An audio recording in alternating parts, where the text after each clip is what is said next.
Hello friends, welcome to Creative Medicine. In this lecture, we will learn about. Hello friends, welcome to a new topic today. In this chapter, let us learn about schizophrenia. So in this schizophrenia, we have three scientists which are important in this schizophrenia. One, we have Emmeline Kreppler. Okay, then we have Eugen Bleuler. Then we have Kurt Schneider. Okay, these three scientists have developed the whole schizophrenia which we are learning today. So first we will learn about each of these scientists in detail, actually their theories in detail. So first scientist is Emil Krippler. So what does this Emil Krippler tell you? This Emil Krippler has classified the psychotic diseases into two types. This is psychotic diseases into two types. One, he called it as continuous illness. Second, he called it as episodic illness. In continuous illness, he gave the name dementia precox in continuous illness. That is, this dementia precox will be present for the rest of the life. Okay, this dementia precox, the course of the disease is gradual and progressively it increases. Okay, it is early onset, or there will be delusions and hallucinations also. So that is called as dementia precox. That is continuous illness. Second, he called there is one more group of disorders called as episodic illness. This episodic illness include manic depressive psychosis, and these are recovered illness. That is, first you will have the illness is there for few days or few hours, and then he returns to normal, and again he will have illness, and again it returns to normal, and again you have illness. So it is episodic illness, that is the name says. Okay, and there is no cognitive decline. Cognition is normal in these cases. This is cognition is normal in these cases. Here this include bipolar disorder, which includes mania, and it also includes depression. Okay, so this is episodic illness. That is the classification of Emil Krippler into two disorders, which is continuous illness and episodic illness. Second, there is one more scientist which is called as Eugen Bleuler. Okay, this Eugen Bleuler has given this one more term in which he coined the term schizophrenia. He is the one, he coined the term schizophrenia, and he gave 4 A's of schizophrenia. That is Eugen Bleuler. What are the 4 A's? 1 A is autism, that is autistic thinking and behavior, that is being fantasy or delusion of grandeur comes under this autistic thinking. Then he has ambivalence. Ambivalence is he is not able to decide to say whether yes or no. Does he wanted to do the thing or not? So he is not able to decide among himself. That is ambivalence. Then he can have affect disturbance. That is emotions can be there, or he can have association disturbance. So in the association disturbance, there can be formal thought disorder is included in this association disturbance. So 4 A's of 4 A's of Eugen Bleuler are very common. That includes autism, ambivalence, affect disturbance, and association disturbance. Okay. Then the next scientist is Kurt Schneider. For this Kurt Schneider, we have symptoms called as Schneiderian 11 first rank symptoms. Okay, these include 3 thought phenomenon, 3 made phenomenon, then we have 3 auditory hallucinations, and we have primary delusion, and we have somatic passivity here. So we have 3 thought phenomenon. Thought phenomenon are if this is the person, if this is the thought, there is thought insertion, thought withdrawal, and thought broadcast. Okay, so there are 3 thought phenomenon, that is thought insertion, thought withdrawal, and thought broadcast. Then we have 3 made phenomenons. Here we have made volition. What is this? His actions are being controlled by some other person, like aliens or someone are controlling his actions. That is made volition. We have made effect. In made effect, he feels that his emotions are being controlled by some person. Then we have made impulse. In that he thinks that his impulses are being controlled by some other person. So they are 3 made phenomenons. Then we have 3 auditory hallucinations also. One, this is the person, he sees that, or he hears, not sees, he hears that two persons are actually arguing or discussing about this patient. Okay, so that is called as third person hallucinations. Okay, then he also hears, he might hear, the second type of three audio hallucinations are, he might hear that the voices are giving running commentary about the patient's actions and thoughts. And third, he thinks that his thought is being echoed, or thoughts are said aloud and they are heard to everyone. Okay, so this is called as echo Deepenses, or this is called as Gedankenlautwerden.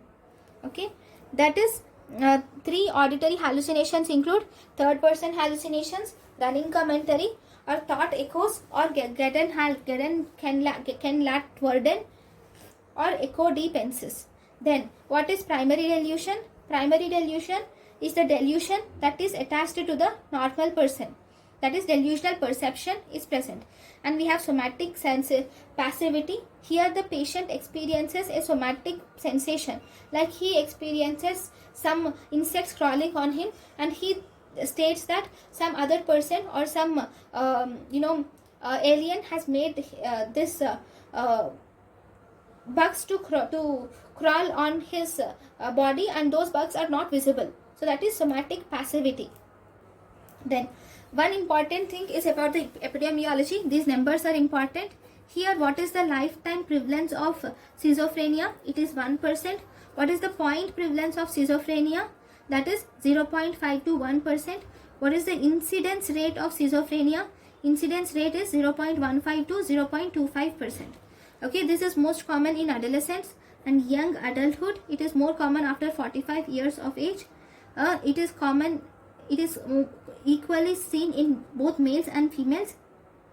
Okay, but the difference is in females it is better prognosis, and it is also late onset in females.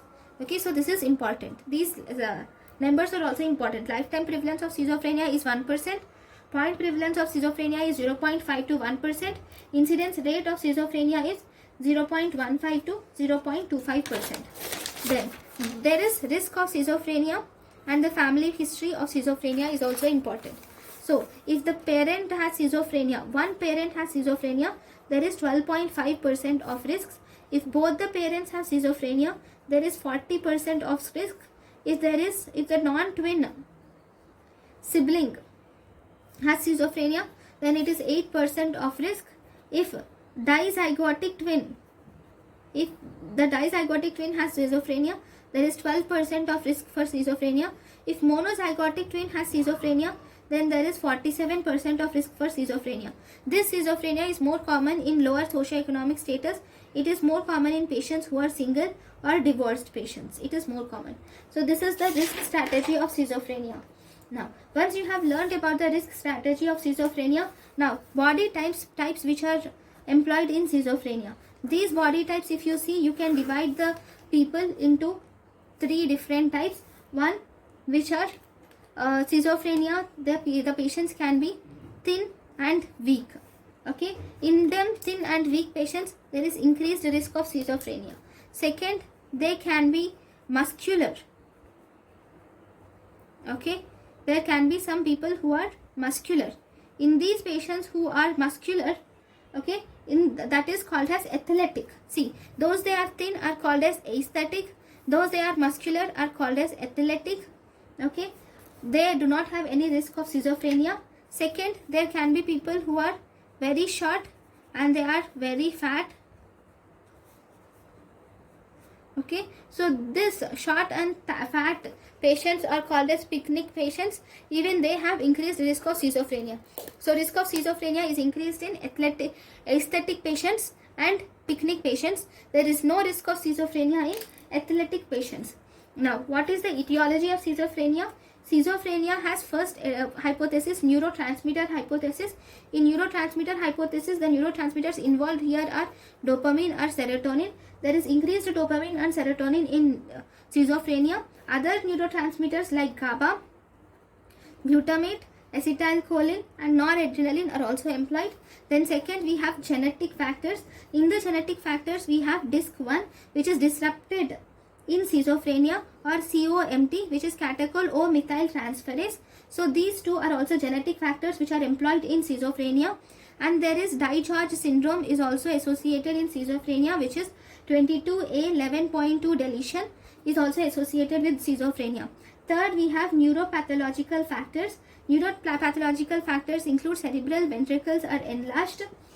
Okay, that is due to decreased cortical gray matter results in enlargement of cerebral ventricles are seen in neuropathological factors. Okay, then third factor which is seen in the etiology of schizophrenia is environmental factors. In environmental factors, we have obstetric complications and developmental complications.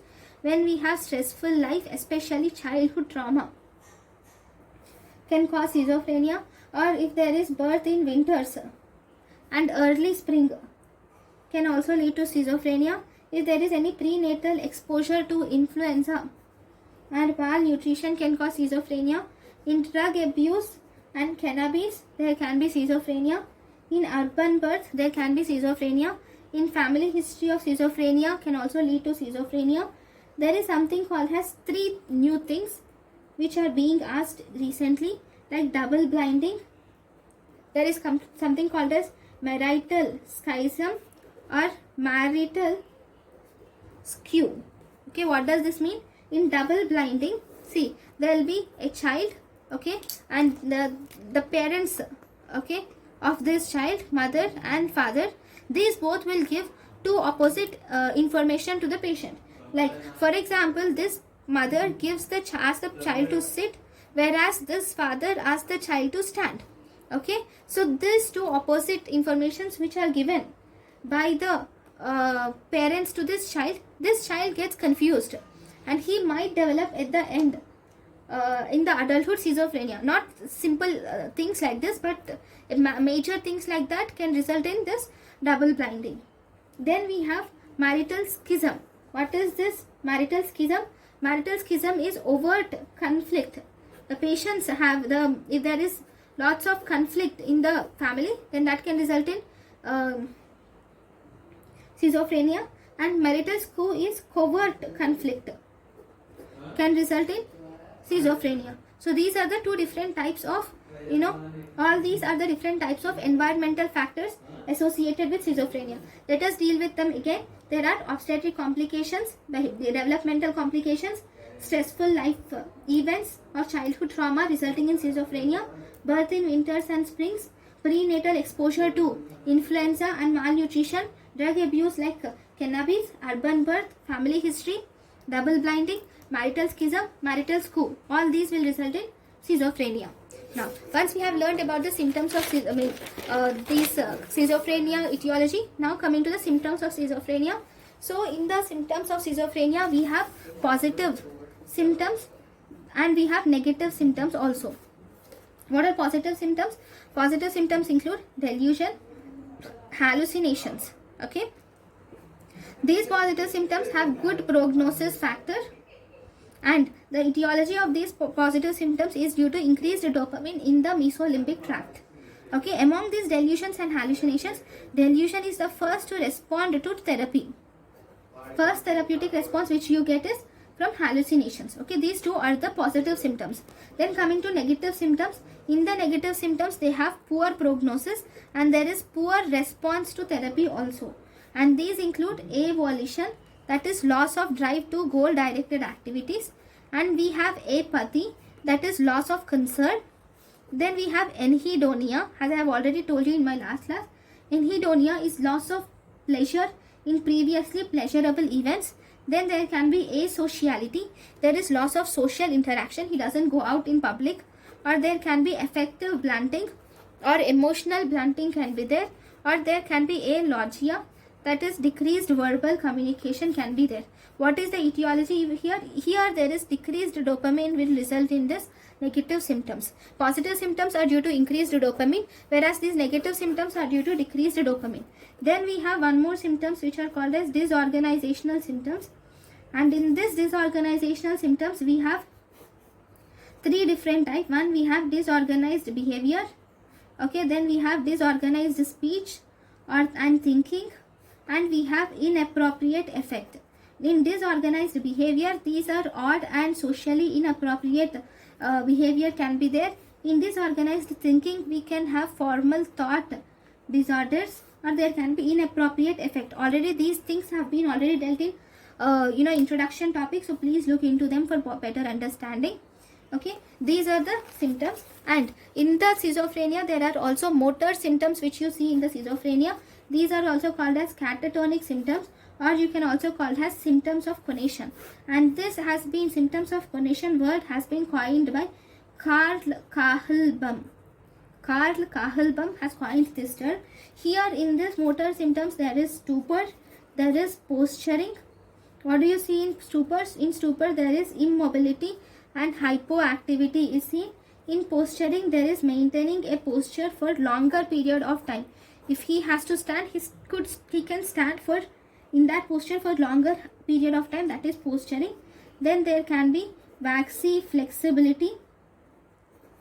That is, during passive movement, patient appears as flexible as a wax candle.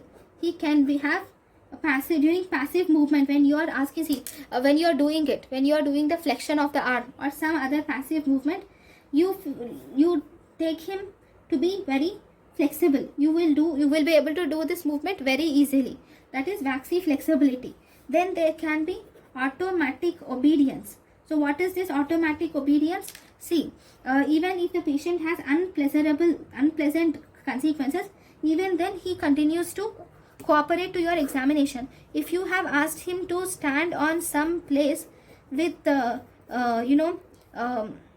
pins over it, okay, even though he is getting injured due to the pins, though his feet is getting injured due to the pins, but he continues to stand in that position. That is automatic obedience. Then he might have negativism. Negativism is, even if you tell him to do a command, he refuses it. That is negativism. Then we have echolalia. What is echolalia? Echolalia is repetition of speech, is called as echolalia. Then we have echopraxia. What is echopraxia? Repetition of behavior is echopraxia. Then we have grimacing. Grimacing is maintaining odd facial expressions, is called as grimacing. Then we have Gegenhalten. Gegenhalten is the resistance offered by the patient.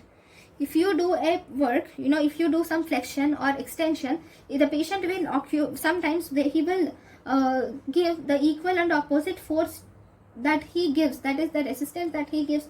That is called as Gegenhalten. Then we have Ampi Tendency. Ampi Tendency is, he is not able to decide the motor movements. He is not able to whether he should do the motor movement or not. That is Ampi Tendency. Then he can have stereotypy. What is stereotypy? Stereotypy is spontaneous repetition of odd purposeful movements, is stereotypy. Then he can have mannerisms. What is this mannerisms? Spontaneous repetition of semi-purposeful movements are called as mannerisms. That means he can do this movement always. Okay, so that is his mannerism. Okay, then he might have something called as preservation. What is this preservation? Preservation is he repeats the same movements beyond the point of relevance. Whatever you say, if he started saluting, okay, first he had saluted you, and second time also he will again salute you, third time he just continues saluting you n number of times, whatever you do. Okay, that is preservation. Okay, this preservation can be of two types also. Preservation. This preservation not only is present in movements, but it can also be present in words. Like we have logoclonia. What is this logoclonia? In logoclonia, the last syllable of the word has been repeated by the patient. Like he repeats, for example, Tuesday. He says Tuesday, day, day, day, day, day. So this day last word has been repeated. So that is logoclonia. Then there is palilalia also. In this, the patient repeats the preservated word with increased frequency. Like he says Tuesday, Tuesday, Tuesday, Tuesday. He continues saying that. Okay. So all these, that is preservation. So all these are the motor symptoms of schizophrenia. So what are the motor symptoms of schizophrenia? There is stupor, posturing, waxy flexibility, automatic obedience, negativism, echolalia, echopraxia, grimacing, Gegenhalten, Ampi Tendency, stereotypy, mannerisms, and preservation. In the preservation, we have logoclonia and palilalia. Okay. Now, once we have learned this, then what is the diagnostic criteria of this schizophrenia? Diagnostic criteria are: first, delusions. Second point, there can be hallucinations. Third, there can be disordered speech or frontotemporal dementia can be there.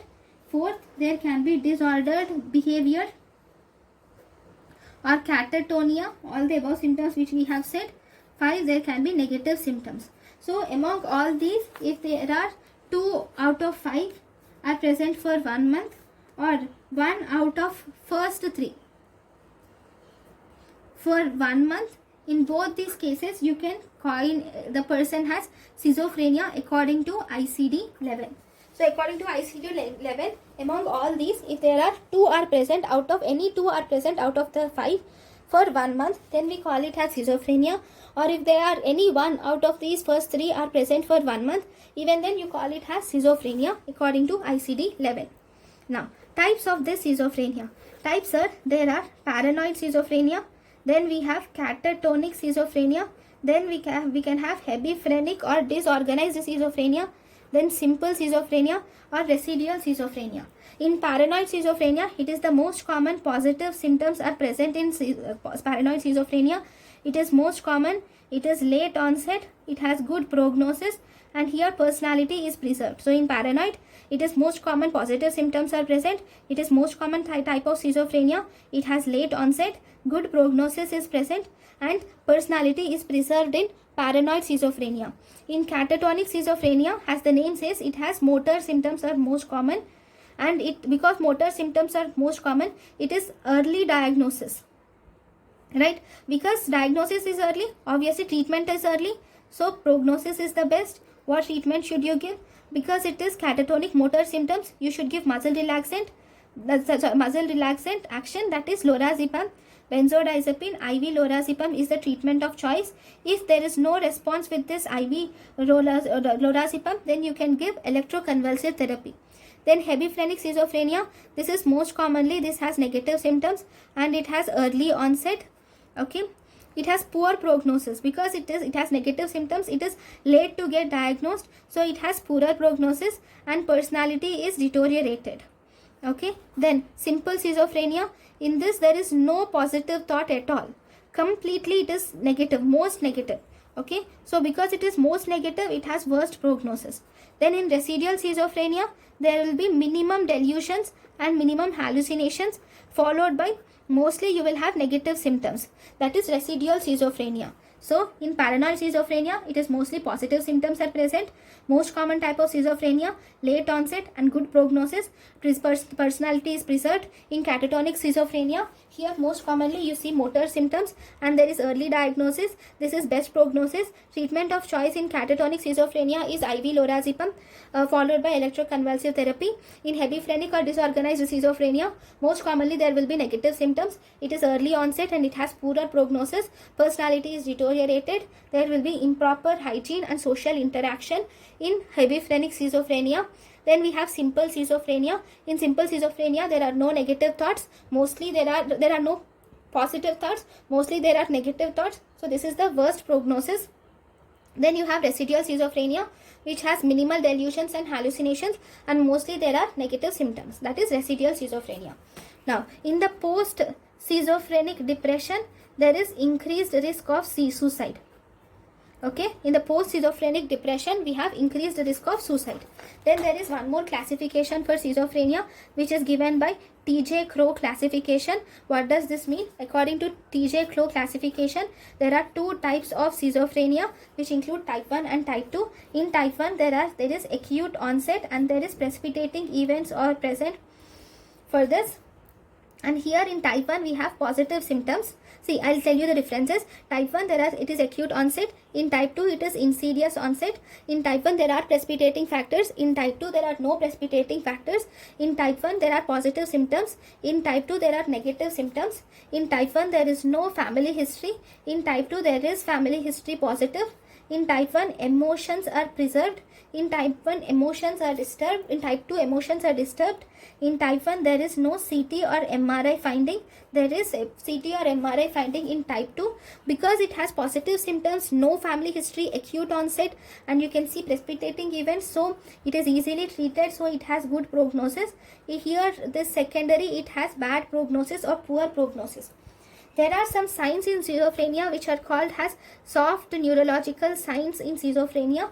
That is, in soft neurological signs, that is standing on heels or toes, jumping on heels or toes, jumping on legs comes under this. Standing on heels or toes, jumping on heels or toes, and jumping on legs. If all these are positive, then it is normal. If these are negative, he is not able to stand on heels or toes, if he is not able to jump on heels or toes, if he is not able to jump on legs, then we call it as negative. So this is negative, so that is schizophrenia. Next, what are the good prognosis of schizophrenia? When do you call it as good prognosis? As I have said, first TJ Crow classification. Along with that, if there is late onset, that is more than 35 years, and if it occurs in females, it is good prognosis. And along with that, if there is family history of mood disorder, it is good prognosis. Okay, what is bad prognosis? Bad prognosis is type 2, or if it occurs late onset, early onset, that is less than 25 years, and if it occurs in females, if it occurs in males, see, in type 2 there will be early onset, that is less than 20 years, it occurs in males, and here the family history of schizophrenia is present, then we call it as bad prognosis. Then, once we have learnt about it, now let us see, what do you see? In ICD-10 and DSM-4. Okay, now in ICD-10, if there is more than 1 month, if these symptoms are more than for 1 month, we call it as schizophrenia. If they are less than 1 month, then you call it as acute psychosis according to ICD-10. Then according to DSM-4, if these symptoms are more than 6 months, then you call it as schizophrenia. If these are less than 1 month, then you will call it as acute psychotic disorder or brief psychotic disorder. If these are present between 1 month to 6 months, then there is one more name which is given to them, which is called as schizophreniform disorder. We call it as schizophreniform disorder if it is between 1 to 6 months. Okay, that is the differences between DSM-1 and DSM-4. There is one more difference. There is something called as multi-axial diagnosis, which is present in DSM-1 and DSM-4 and ICD-10. According to ICD-10, multi-axial consists of 3 axes. So first axis is there is a psychiatric illness. To the patient, there is a psychiatric illness, and there will be a personality trait or disorder. There will be mental retardation. There will be comorbid condition. Okay, all these 4 comes under first axis. First axis 1, you see psychiatric illness, personality trait or disorder, mental retardation, and comorbid medical condition comes under axis 1. In axis 2, you see presence of disability. Okay, in axis 3, you see social causation. Okay, in axis 3, you see social causation. In multi-axial diagnosis, according to ICD-10, you see 3 axes, that is personality illness, axis personality illness, psychotic illness, psychiatric illness, personality trait, mental retardation, and comorbid conditions. All these 4 comes under axis 1. Disability comes under axis 2. Social causation comes under axis 3. Okay, and according to DSM-4, psychiatric illness comes under axis 1. Personality traits comes under axis 2. Mental retardation also comes under axis 2. Comorbid conditions comes under axis 3. Disability comes under axis 4. Social causation comes under, disability also comes under axis 3. Social causation comes under axis 4. And according to axis 5, there is global assessment of relational functioning comes under axis 5. So all this you should remember. Then, now this DSM-4 is now changed to DSM-5. So what is the difference between DSM-4 and DSM-5? See, in DSM-4 we have Roman numerical. So this is Roman numerical. Here we are using algebraic numerical. Here we have categorical approach. Here you have dimensional approach. This DSM-4 is multi-axial diagnosis. Here you have uniaxial diagnosis. And here in DSM-4 for disability, you use GARF. In DSM-5 for disability, you use WHO DAS is used for disability. Okay, that is the difference between DSM-4 and DSM-5. In DSM-4, you use Roman numerical. In DSM-5, you use algebraic numerical. In DSM-4, you use categorical approach. In DSM-5, you have dimensional approach. In DSM-4, which is multi-axial. In DSM-5, we have uniaxial. In DSM-4, we have GARF for disability and WHO DS for disability. Okay, so these are the differences between DSM-4 and DSM-5. Then we have something called as acute psychosis. As I have already said, in acute psychosis in both DSM-4 and ICD-10, this is here the illness is schizophrenia, that is schizophreniform symptoms are present for less than 1 month. This can be divided into two types. One which we call it as abrupt onset, and second we can call it as acute onset. If abrupt onset is that if symptoms occur within 2 days, then we call it as abrupt onset. Acute onset if the symptoms occur within 2 weeks, that is 2 days to 2 weeks, we call it as acute onset. Okay. Now there are one more types of schizophrenia, special types, which are called as POF schizophrenia, PROF schizophrenia, and von Gogh schizophrenia, and there is nuclear schizophrenia. According to PROF schizophrenia, there will be schizophrenia plus mental retardation. According to von Gogh schizophrenia, there will be schizophrenia plus self-mutilating behavior. According to nuclear schizophrenia, there will be catatonic schizophrenia plus hebephrenic schizophrenia. Okay, so these are the different types of schizophrenia. Self-mutilating property is seen in von Gogh schizophrenia, whereas mental retardation property is seen in PROF schizophrenia. In nuclear schizophrenia, you see catatonic and hebephrenic property. Then we have DSM-5. In DSM-5, there should be 2 positive symptoms among delusions, hallucinations. Along with that, 1 negative symptom. I have told apathy, avolition. There are many like apathy, avolition, enhedonia, asociality, alogia. Among all them, at least 1 can be there. Or if there are 2 negative symptoms, as I have said, apathy, avolition, enhedonia, asociality, alogia, effective blunting or effective shortening, emotional blunting and effective shortening. Among them, any 2 negative symptoms. Or if there are 3 positive symptoms of schizophrenia, which are delusion, hallucinations, and even some other symptoms. Among all these, then we can call it, if these are present for 6 months, then we call it as schizophrenia according to DSM-5. So according to DSM-5, there are 3 categories. 2 positive symptoms and 1 negative symptom for 6 months, or 2 negative symptoms for 6 months, or 3 positive symptoms for 6 months. Then we call it as schizophrenia. Okay.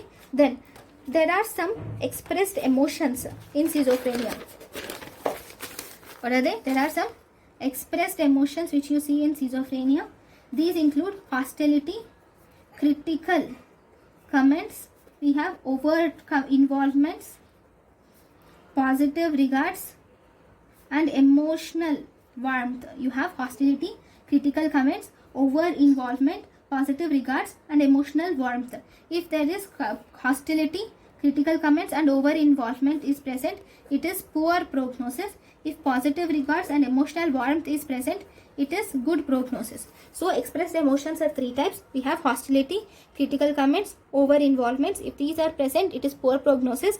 Then if we have positive regards and emotional warmth, then we have good prognosis.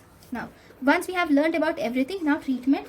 Treatment is you should give antipsychotics. In the antipsychotics, we have 2 types. One is typical or first generation antipsychotics. Next is atypical antipsychotics. The differences in typical or first generation, it is mainly D2 blocker. In atypical antipsychotics, it is dopamine, serotonin, antagonism, or D2, and that is D2 and 5-HT2 blockers. Okay. These are effective against positive symptoms. These are effective against positive and negative symptoms also. Here if you see, the side effects are extrapyramidal side effects are more, and even hyperprolactinemia is more. These are not present. Here the metabolic side effects are less in schizophrenia, and these are more in metabolic side effects are less in typical antipsychotics, and metabolic side effects are more in atypical antipsychotics. Then, if there is schizophrenia, first and foremost, you should start with typical antipsychotic. See, a person has come to you with schizophrenia, okay?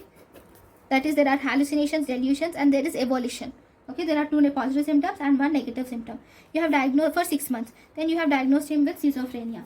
Then you have given typical antipsychotics first.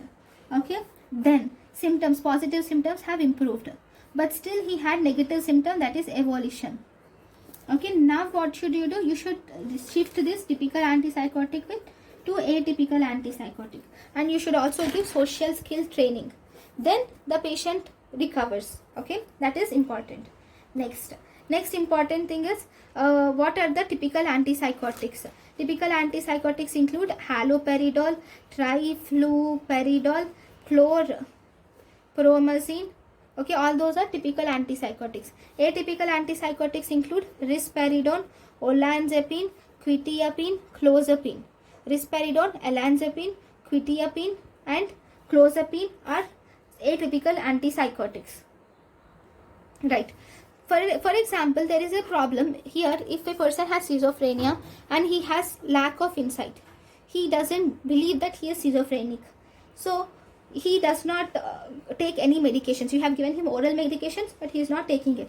Now what should you do? You will have to give depot preparations, that is oil based preparations are given once a month. Only once per month you give oil based preparations. These report preparations are available for both typical antipsychotics and atypical antipsychotics. In typical antipsychotics, we have it for haloperidol, flupentixol, haloperidol deconoate. We have fluphenazine deconoate, zuclopentixol deconoate, and we have flupentixol decanoate. So in these 4 drugs, we have depot preparations. These questions have been asked many times. Haloperidol decanoate, fluphenazine decanoate, zuclopentixol decanoate, and flupentixol decanoate. And in atypical antipsychotics, it is present in risperidone microglobules, granules, paliperidone palmitate, olanzapine palmitate. Okay, in atypical antipsychotics, we have it in risperidone microgranules, paliperidone palmitate, olanzapine palmitate. Okay, so all these are atypical antipsychotics. Among these all atypical antipsychotics, this risperidone and aripiprazole, all these does not have any weight gain. Okay, these 2 does not have weight gain. The next